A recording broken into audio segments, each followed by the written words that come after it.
Olá, a paz do Senhor Jesus. Paz. Na semana passada nós começamos uma breve explanação sobre o texto de João, no capítulo 2, onde Jesus, em um casamento, transforma água em vinho. Esse texto nos revela que só Deus é capaz de transformar uma falta em um momento de abundância. Só Deus pode mudar aquilo que nos resta, que muitas vezes é algo corriqueiro, banal e natural, em algo extraordinário, algo capaz de surpreender com alegria, algo capaz de surpreender positivamente. Deus pode mudar uma vida ou um casamento que porventura tenha ficado como a água, sem cor, sem sabor e sem aroma.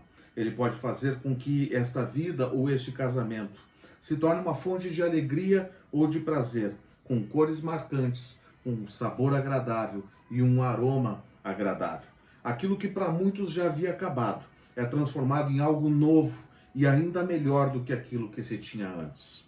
Ainda na semana passada nós falamos sobre a importância de nós convidarmos Jesus para fazer parte das nossas vidas. E hoje eu quero falar sobre algo que está aqui no texto, no versículo 3, João capítulo 2, no versículo 3, que diz que tendo acabado o vinho, a mãe de Jesus lhe disse: eles não têm mais vinho. Então, se o primeiro passo é nós convidarmos Jesus para fazer parte das nossas vidas, para fazer parte do nosso casamento, para fazer parte do nosso relacionamento familiar.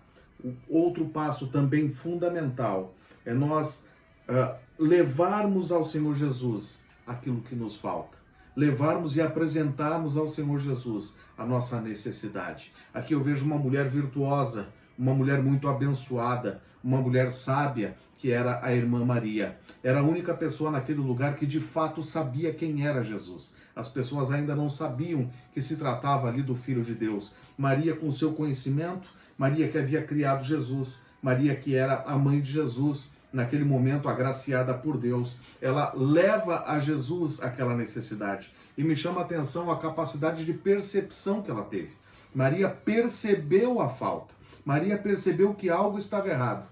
Maria percebeu que algo não estava de acordo com a necessidade e que esta falta poderia ser trágica. Nós muitas vezes falhamos porque não percebemos que algo está faltando nas nossas vidas, que algo está gradativamente acabando nas nossas vidas. E por não perceber, muitas vezes nós permitimos que venha a acabar. Mas Maria também, como um passo fundamental, ela recorreu ao único que de fato podia mudar aquela situação. Nós muitas vezes recorremos a pessoas que não só não podem mudar, mas não estão interessadas em mudar a situação. Muitas vezes compartilhamos nossos problemas, nossas faltas, nossas necessidades com pessoas que não podem nos ajudar, com pessoas que não vão interceder por nós, ou com pessoas que simplesmente não saberão o que fazer, assim como nós. Assim como nós muitas vezes não sabemos o que fazer. Então nós precisamos levar as nossas causas, as nossas razões, as nossas necessidades ao único que de fato pode resolver a nossa situação, através da nossa fé e através da nossa oração.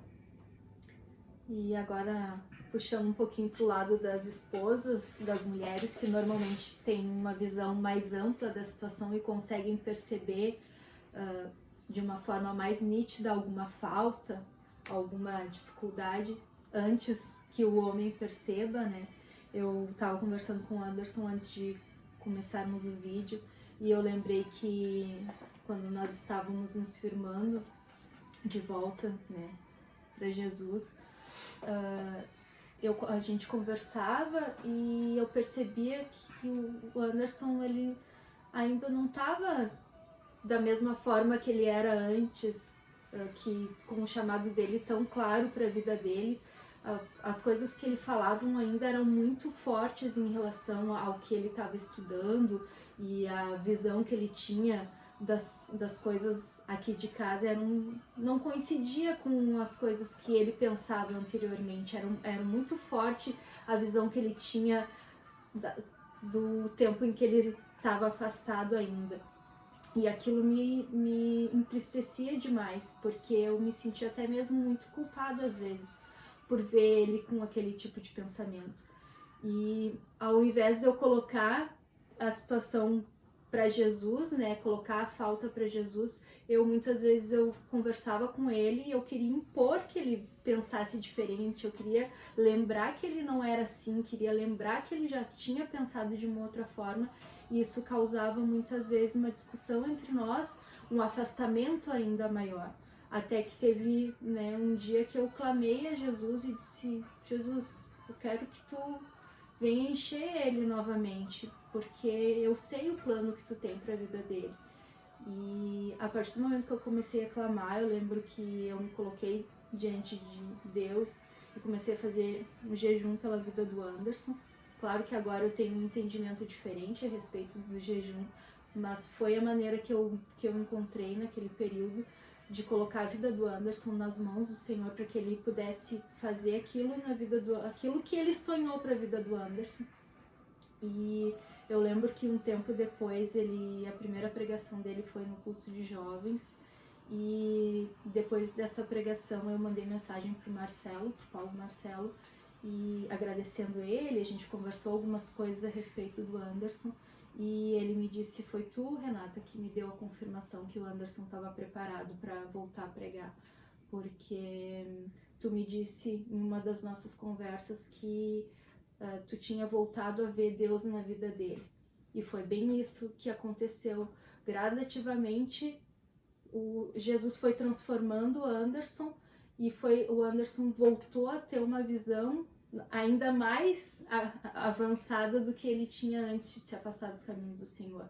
Então, quando eu coloquei a minha falta em cima dele, né, uma sobrecarga nele, querendo que ele mudasse por si só, não teve resultado. Mas quando eu coloquei a falta diante de Jesus e clamei a ele para que ele voltasse a encher o Anderson, isso aconteceu e foi uma bênção. Então, mulheres, né, que nós sejamos sábias sejamos sábias assim como Maria foi, de colocar a falta para quem realmente pode encher novamente qualquer situação que esteja em falta, em dificuldade. Amém. Eu louvo a Deus por tudo isso, eu louvo a Deus por esse testemunho. E para encerrar, Salmo 88, versículos 1 e 2 diz: Senhor Deus da minha salvação, diante de ti tenho clamado de dia e de noite. Diante de ti tenho clamado. Chega a minha oração perante a tua face. Inclina os teus ouvidos ao meu clamor. Você, mulher, serva de Deus, você tem esta responsabilidade de interceder na sua casa, de agir como uma mulher sábia, como foi Maria. Nós, homens, também temos essa responsabilidade de apresentarmos as nossas faltas ao Senhor Jesus, porque só Ele pode nos abençoar e transformar água em vinho. Que assim Deus nos abençoe, que Deus cuide de nós ao longo dessa semana.